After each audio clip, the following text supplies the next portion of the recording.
Sobat Mikom. Nah, jadi saya Aldo Raimondi hari ini akan ngebahas 15 teori komunikasi massa yang bukan cuma penting untuk kuliah, tapi ini juga membuat kita lebih sadar sama apa yang kita konsumsi setiap hari di media. Yuk, langsung aja. Yang pertama, teori jarum hipodermik. Nah, di teori ini, dia ini muncul di abad ke-20 saat radio dan surat kabar mulai booming. Intinya, media dianggap sebagai peluru ajaib atau peluru suntik yang langsung masuk ke otak audiens tanpa filter. Kalau media bilang A, maka penonton ya otomatis percaya A. Contohnya kayak propaganda di masa Perang Dunia dulu. Orang nurut aja karena dianggap nggak ada pilihan lain. Tapi teori ini sekarang dianggap terlalu simpel karena audiens juga bisa mikir kritis. Kedua, teori agenda setting. Teori ini bilang kalau media nggak kasih tahu apa yang seharusnya dipikirkan, tapi mereka ngarahin kita ke apa yang harus dipikirkan tentang sesuatu. Misalnya, kalau berita tentang harga sembako terus muncul di TV, maka kita merasa itu isu penting, walau sebenarnya ada isu lain yang juga lebih besar tapi nggak diliput. Yang ketiga, uses and gratification theory. Di sini, kita bukan korban media, tetapi pengguna aktif. Teori ini fokus ke alasan kenapa kita konsumsi media. Ada yang cari hiburan, informasi, identitas, atau sekedar ngisi waktu. Misalnya, kamu nonton TikTok untuk hiburan, tapi ada juga yang nonton TikTok sambil untuk dengerin podcast biar dapat insight. Setiap orang berbeda-beda, dan kita punya kontrol atas pilihan kita. Yang keempat, teori kultivasi. Teori ini dari George Gepner, dan dia bilang makin sering kamu terpapar media, semakin besar pengaruhnya ke cara kamu lihat dunia. Contohnya, kamu nonton sinetron yang penuh drama dan konflik keluarga secara terus-menerus. Lama-lama, kamu ngerasa semua keluarga tuh problematik, padahal kan belum tentu ya. Yang kelima, spiral of silence.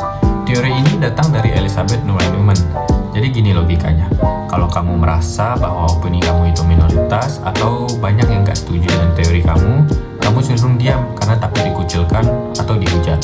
Akibatnya, opini mayoritas menjadi lebih dominan lagi dan suara lain makin gak terdengar. Ini sering banget nih terjadi di sosial media.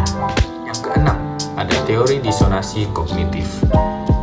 Jadi, Leon Festinger pernah bilang, manusia nggak suka kalau ada dua informasi yang bertentangan di otaknya. Misalnya, kamu percaya junk food itu nggak sehat, tapi di sisi lain, kamu suka banget sama burger. Nah, jadi kamu nggak nyaman dan bakal cari pembenaran. Ah, kan aku olahraga misalnya, jadi nggak apa-apa lah makan makanan yang nggak sehat. Nah, media bisa memperkuat atau mengganggu keseimbangan ini. Ketujuh, ada difusi inovasi. Everett Roger menjelaskan di mana teknologi atau ide baru menyebar ke masyarakat. Ada yang cepat nangkep, ada juga yang lambat. Media punya peran besar dalam menyebarkan tren tertentu. Misalnya dari influencer ke followers, dari video TikTok yang viral ke semua orang yang mencoba hal tersebut. Kedelapan, teori ketergantungan media. Dalam teori ini, dia bilang makin kompleks masyarakat, makin tergantung juga kita sama media. Kalau dulu kita cuma perlu tahu kabar tentang tetangga, tentang keluarga jauh, sekarang karena media, kita butuh berita dari seluruh dunia. Dan itu semua datang dari satu media. Tapi, ketergantungan ini bikin media punya kekuatan besar menggarap ke opini lain. Kesembilan, framing theory. Media bukan cuma ngasih informasi, tapi juga membingkai cara kamu melihat isu. Misalnya, berita tentang demo bisa dibingkai sebagai aksi mahasiswa untuk keadilan. Atau, di sisi lain, demo bisa dilihat sebagai tindakan anarkis yang merusak fasilitas umum. Kata-kata yang dipilih media itu sangat penting karena dapat membingkai atau memframe suatu masalah yang seharusnya A malah menjadi B. Ke-10, agenda building. Nah, teori agenda building ini semacam lanjutan dari agenda setting sebelumnya. Teori ini lebih fokus ke bagaimana agenda media dibentuk, bukan cuma oleh wartawan, tapi juga oleh pemerintah dan sekelompok kepentingan lainnya. Jadi nggak semua berita muncul karena objektif. Banyak yang lahir dari tekanan atau kepentingan tertentu.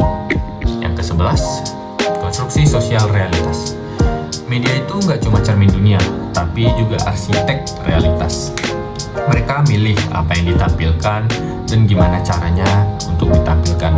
Sehingga lama-lama kamu membentuk pandangan dunia berdasarkan itu. Misalnya nih, Persepsi kamu tentang negara lain bisa jadi cuma berdasarkan nonton film atau TikTok yang kamu lihat. Padahal belum tentu negaranya itu seperti itu. 12. Gatekeeping theory. Dalam proses produksi berita, ada orang-orang yang memperoleh sebagai penjaga gerbang atau gatekeeper. Nah, mereka di sini memilih berita mana yang masuk, berita mana yang dibuang. Nah, jadi ini ngasih mereka kekuatan yang besar dalam membentuk narasi publik. Jadi, semua fakta nggak bisa sampai ke kamu. Yang 13, media ekologi. Marshall McLuhan pernah bilang, "The medium is the message." Nah, artinya bukan cuma isi media yang penting, tapi juga bentuk dari media tersebut. Contohnya nonton TV, baca koran, atau scrolling medsos. Semua itu mempengaruhi cara kita berpikir. Perubahan medium bisa mengubah budaya dan kebiasaan manusia. Yang ke-14, ekonomi politik media. Teori ini melihat media dari sisi bisnis nih. Karena banyak media dimiliki oleh para konglomerat, maka isi berita biasanya bias atau lebih memilih kepada arah kepentingan pemilik modal. Misalnya media besar nggak berani nih mengkritik iklan atau perusahaan tertentu karena ya emang itu sumber uang mereka.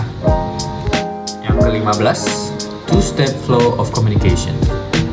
Jadi informasi itu nggak langsung nyampe dari media ke masyarakat, tetapi lewat opinion leader dulu, kayak influencer itu. Contohnya influencer, guru, atau tokoh masyarakat yang menjadi perantara. Mereka ini yang mencerna info dari media tersebut, lalu menyampaikan ulang ke pengikut mereka atau ke bawahannya untuk dengan cara yang lebih relevan. Nah, itu dia tadi 15 teori komunikasi media massa untuk bisa membangun pemikiran kita supaya lebih kritis dalam menanggapi media. Sekian dari saya, Aldo Raimondi. Terima kasih.